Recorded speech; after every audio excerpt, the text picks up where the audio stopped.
Virtually everyone in this room knows why I'm saying that, but if you don't, you will find out shortly. The inaugural Oksenberg-Rohlen Distinguished Fellow here at FSI, and he was the Payne Distinguished Lecturer before that. Within FSI, he sits within the Shorenstein Asia Pacific Research Center, APARC. From May 2005 through December 2008, he was the first Deputy Director of National Intelligence for Analysis and concurrently served as Chairman of the National Intelligence Council, an immensely important position in our government. Previously, he was Assistant Secretary of State for Intelligence and Research, the Principal Deputy Assistant Secretary in that office, the Deputy Assistant Secretary for Analysis for 6 years, from 1994 to 2000, and Director of the Office of Analysis for East Asia and the Pacific for 5 years, from 1989 to 94. So he is deeply knowledgeable about these issues. His most recent book is Reducing Uncertainty, Intelligence Analysis and National Security. Karis Templeman, first of all, happy birthday, Karis. It tells you how unassuming Karis is and how deeply committed he is to Taiwan that he's willing to do this on his birthday, because I think, don't you get a day off at Stanford for your birthday? You better talk to Alice Scott. So, Karis, thank you for the outstanding job you've done as our program manager here of our Taiwan Democracy Program. Karis received his bachelor's degree from the University of Rochester and his PhD in political science from Michigan in 2012. Those of you who've had a chance to talk to him in Mandarin Chinese, I think know he's pretty fluent in that language. He's lived, worked, studied, and researched extensively in both Taiwan and the PRC. And his doctoral dissertation, which he's now converting into a book, examines the development of Taiwan's competitive party system from a comparative perspective, including a large study of the origins and decline of dominant party systems around the world over the last 60 years. So he'll speak first. He'll be followed by Dennis Lucheng Weng. Dennis is a recent PhD in political science from the University of Texas at Dallas and is now a visiting assistant professor in the Department of Government at Wesleyan University. He's been a journalist in Taiwan. He has seen the good, the bad, and the ugly of cable television news in Taiwan. And he's been an instructor in political science at UT Dallas while he was getting his PhD. He is particularly interested in generational effects, how age and generational cohort affects attitudes toward politics, cross-strait relations, voting behavior, and so on, in Taiwan in particular, but also comparatively. And his PhD dissertation explored a range of research questions on political participation and democratic citizenship in East Asia in particular. So Dennis will be followed by one of our own undergraduates, Winnie Lin, who is a junior here at Stanford. She is majoring in mathematics and pursuing a minor in art practice. But very important to add, she's also our research assistant here at the Taiwan Democracy Project, and she is also a citizen of Taiwan who had the privilege of going back to Taiwan to vote in these recent elections. We won't ask you to tell us how you voted, but we would like your insights from the campaign. And I'm sure Winnie would like to thank Stanford University for having the foresight to schedule its Thanksgiving break during Taiwan's crucial municipal elections. So with that, we'll have our speakers speak in sequence, ideally from the front here or using the slides. So Karis, it's all yours. All right. Great. First off, let me just make sure everybody can hear me. If you're in the back, can you hear me? All right? Yes. Okay. So I'm just going to jump right in. We have a very limited amount of time for each of the speakers today. So the title of my talk today is Taiwan's Historic 2014 Local Elections. And I want to start by asking, what's historic about these elections? Just about every election in Taiwan in the last 20 years, and there have been a lot, has been called historic by someone or another. And so it's almost passé to say something is historic in Taiwan these days. But I think there are two reasons this election in particular is historic. That is, it marks a couple of firsts. Number one, it's the culmination of a long process of consolidation of local elections in Taiwan, so that now all local elections, for the first time, are held concurrently. So from this period forward, we're going to have local elections 2014, 2018, 2020, and then we're going to have national elections 2016, 14, 18, 22, 2016, 20, 24.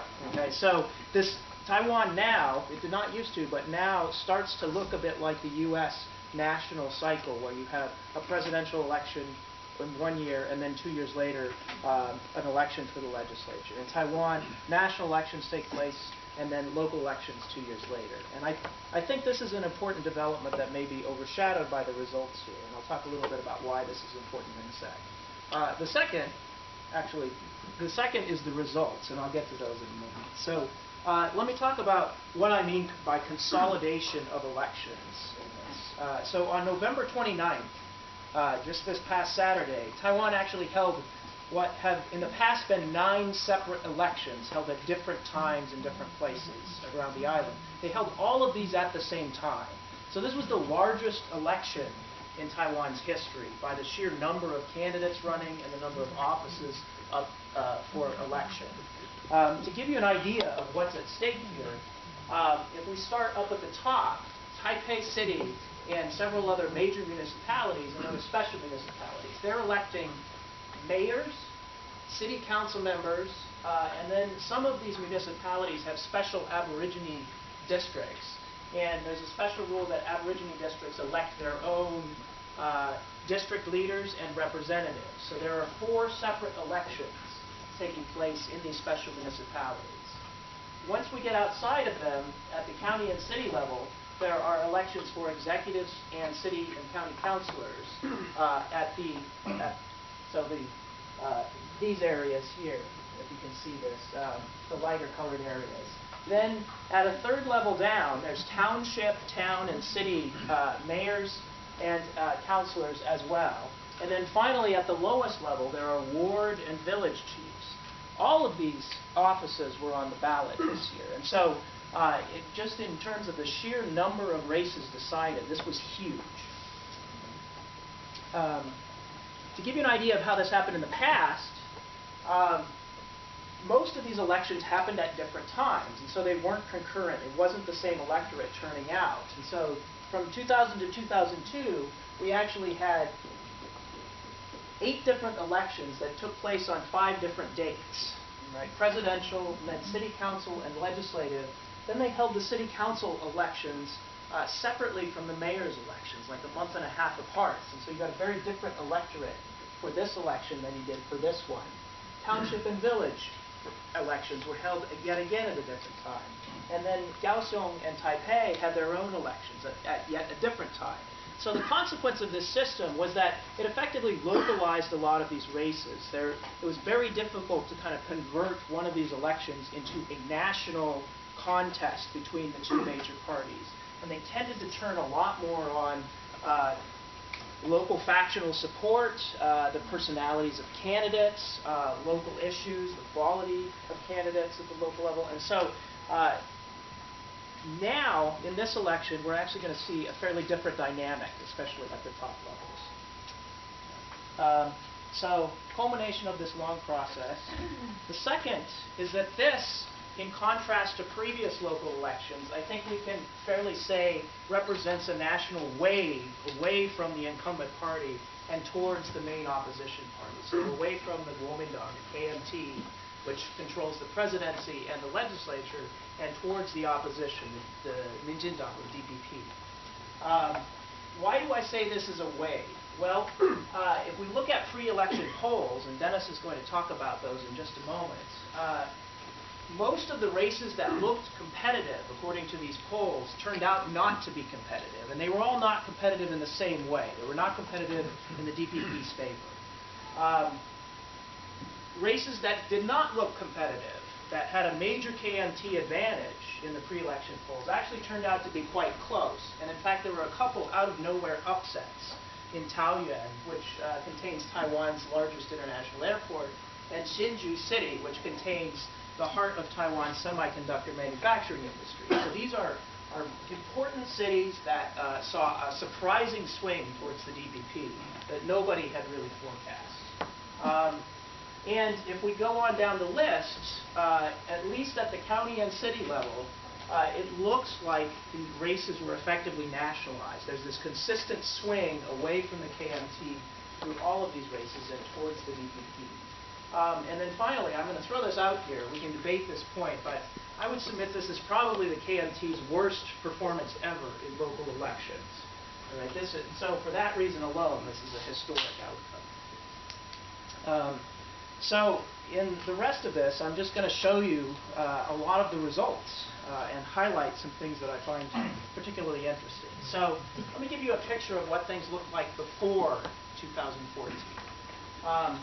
Keep in mind, because we're merging different administrative units into a single election, we actually have to take elections from two different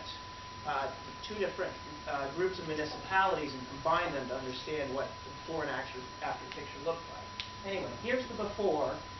So the general picture of political geography in Taiwan is the north is blue, the center is competitive but leans blue, and the south is green. Blue meaning KMT, green meaning DPP.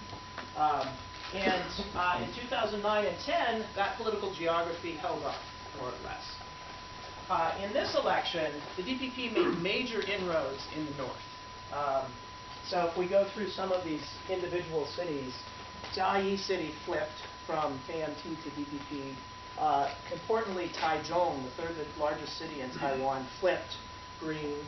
Taoyuan up here flipped. Hsinchu and Keelung, which is traditionally a deep blue city, actually had a DPP candidate win there. And then most prominently, and the one getting all the headlines, is Taipei City itself, where the KMT's official candidate actually massively underperformed how the party did there 2 years ago, and we got an independent, green-leaning candidate win that election. So